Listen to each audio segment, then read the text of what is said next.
ছোট্ট একটা সংসার, মা বাবা আর তাদের আদরের একমাত্র সন্তান রিশান। যে সংসারটা ছিল সুখ শান্তিতে ভরপুর, হাসি আর স্বপ্নে সাজানো, কিন্তু আজ এই ছোট্ট সাজানো গোছানো সংসারটা চিরতরে শেষ হয়ে গেল। একসঙ্গে নিভে গেল পুরো একটা পরিবার। ঢাকার উত্তরা 11 নম্বর সেক্টর 18 নম্বর সড়কে শুক্রবার সকাল 8:45টার দিকে একটি আবাসিক ভবনে আগুন লাগে। আর সে আগুন কেড়ে নেয় খোরশেদুল আলমের সবকিছু।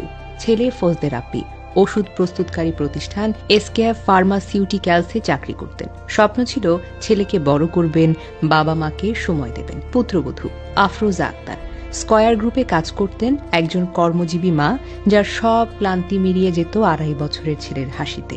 আর সেই ছোট্ট ছেলেটা মোহাম্মদ রিশান, যে কিছুই বুঝত না, যার পৃথিবী ছিল মা বাবার বুক ভরা। 5ম তলার সেই ফ্ল্যাটে তারা ছিল 3 জন একসঙ্গে। প্রত্যক্ষদর্শীরা বলেন আগুন প্রথমে লাগে 2 তলায়, তারপর দ্রুত ছড়িয়ে পড়ে 3য় তলায়। সেই 2 তলার মানুষ বেঁচে যান, কিন্তু ধোঁয়া কালো ঘন নিঃশ্বাস কেড়ে নেয় উপরে উঠে থাকা মানুষের জীবন। উঠে যায় উপরের দিকে। ফায়ার সার্ভিস বলছে ধোঁয়ায় শ্বাসরুদ্ধ হয়ে 5ম ও 6ষ্ঠ তলায় 6 জন মারা যান।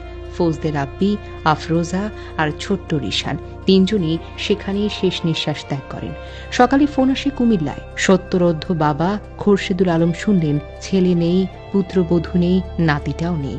দৌড়ে গেলেন ঢাকায়। পৌঁছে দেখলেন যেই ছেলেকে গতকাল আসতে বলেছিলেন সে আর কোনো দিন আসবে না।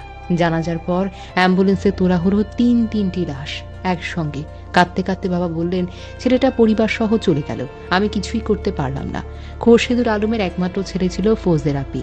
একটা মেয়ে আছে, তার বিয়ে হয়ে গেছে। ছেলে আর নাতি দুজনেই চলে যাওয়ায় এই ঘরে আর আলো জ্বালানোর মতো কেউ রইল না। দীর্ঘশ্বাস ফেলে তিনি বলেন, কাল আমি বলেছিলাম 1 সপ্তাহ কুমিল্লায় চলে আয়। ও বলেছিল ব্যস্ত। কুমিল্লায় গেলে হয়তো আজই খবরটা শুনতে হতো না।